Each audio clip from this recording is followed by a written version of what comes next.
इस एपिसोड में हम उन विधियों के बारे में जानेंगे जिसके माध्यम से हम ईश्वर के प्रकाश स्वरूप का अनुभव कर सकते हैं, जिसकी अनुभूति होने से मनुष्य के सभी मिथ्या भ्रम टूट जाते हैं और उसे सच्चे आध्यात्मिक मार्ग का पता चलता है।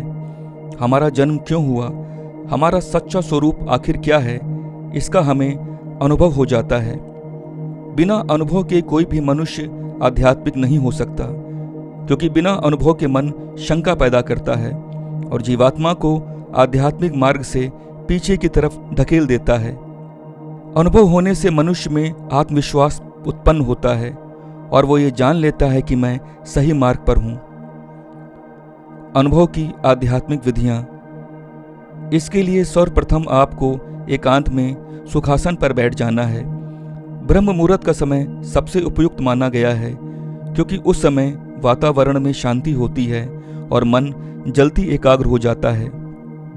अब आपको अपनी दोनों बाहों के बीच अपने आज्ञा चक्र पर ध्यान केंद्रित करना है और कल्पना करनी है कि आप अपने आज्ञा चक्र से भीतर की तरफ सांस ले रहे हैं। कुछ देर में ही आपका मन शांत हो जाएगा। कुछ दिनों में ही आपको ये अनुभव होगा कि जब भी आप आज्ञा चक्र से भीतर की तरफ सांस लेते हैं, तब आपके आज्ञा चक्र और आपके हृदय के बीच एक खिंचाव, एक स्पंदन महसूस होता है।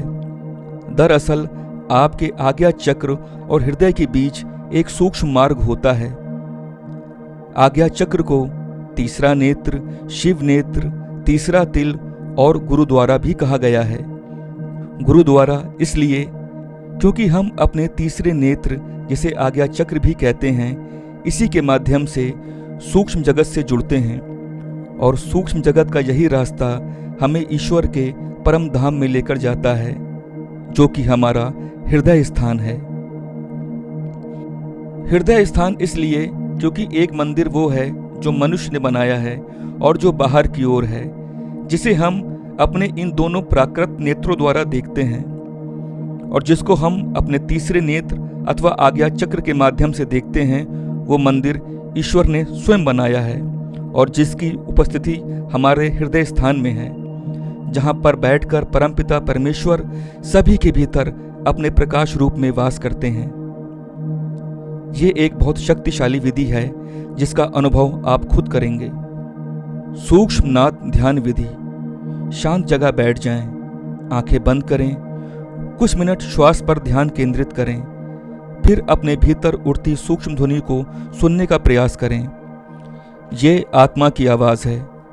जब ये नाद स्पष्ट होता है तो साधक को गहन आंतरिक प्रकाश भी दिखता है, चित्त शुद्ध होता है और आत्मा दिव्य चेतना से जुड़ जाती है।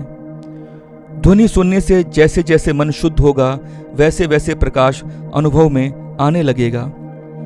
हृदय केंद्र ध्यान। आंखें बंद करें और अपने हृदय के बीच एक छोटे प्रकाश बिंदु की कल्पना करें।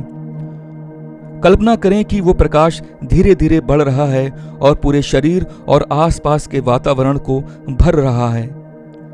इस प्रकाश में ईश्वर का प्रेम, करुणा और आनंद को महसूस करें। ये महसूस करें कि आप उसी दिव्य ज्योति के अंश हैं। ये अभ्यास ईश्वर के प्रेम और करुणा से जोड़ता है। भावनात्मक शुद्धि होती है और आत्मा प्रकाश का अनुभव करती है। भक्ति मार्ग। पूर्ण समर्पण और प्रेम के साथ ईश्वर के नाम का स्मरण करना। नाम जप जैसे ओम नमः शिवाय, राम राम, हरे कृष्ण, इन मंत्रों का निरंतर जाप करना। जब मन पूरी तरह से ईश्वर की ओर आकर्षित हो जाए, तब भीतर प्रकाश प्रकट होता है। ज्ञान मार्ग। स्वयं से एकांत में प्रश्न करना कि मैं कौन हूं। इस प्रश्न का उत्तर ढूंढना।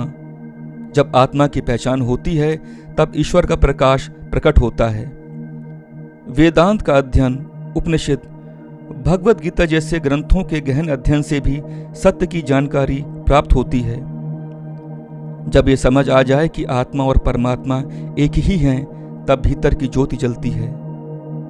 सत्संग और गुरु कृपा। संतों महात्माओं की संगति से आत्मा का शुद्धिकरण होता है। सच्चे गुरु के बिना आत्मज्ञान दुर्लभ है। गुरु ही वो दीपक है जो आत्मा में ईश्वर का प्रकाश दिखाता है। नैतिक जीवन और सेवा। सत्य, अहिंसा, करुणा का पालन करने से जब जीवन में पवित्रता आती है तब ईश्वर का प्रकाश स्वतः प्रकट होता है। निस्वार्थ सेवा, जब मनुष्य अपने स्वार्थ से ऊपर उठकर दूसरों की सेवा करता है तो वो ईश्वर के निकट आता है। जब यह प्रकाश प्रकट होता है तो साधक को अंतर मन में दिव्य प्रकाश की अनुभूति होती है, अपूर्व शांति और आनंद की अनुभूति होती है। मृत्यु का भय समाप्त हो जाता है और हर जीव में परमात्मा के दर्शन होते हैं। महत्वपूर्ण सुझाव। शुरुआत में कुछ न दिखे तो निराश न हो। नियमित अभ्यास से धीरे धीरे दिव्य अनुभूतियां होती हैं।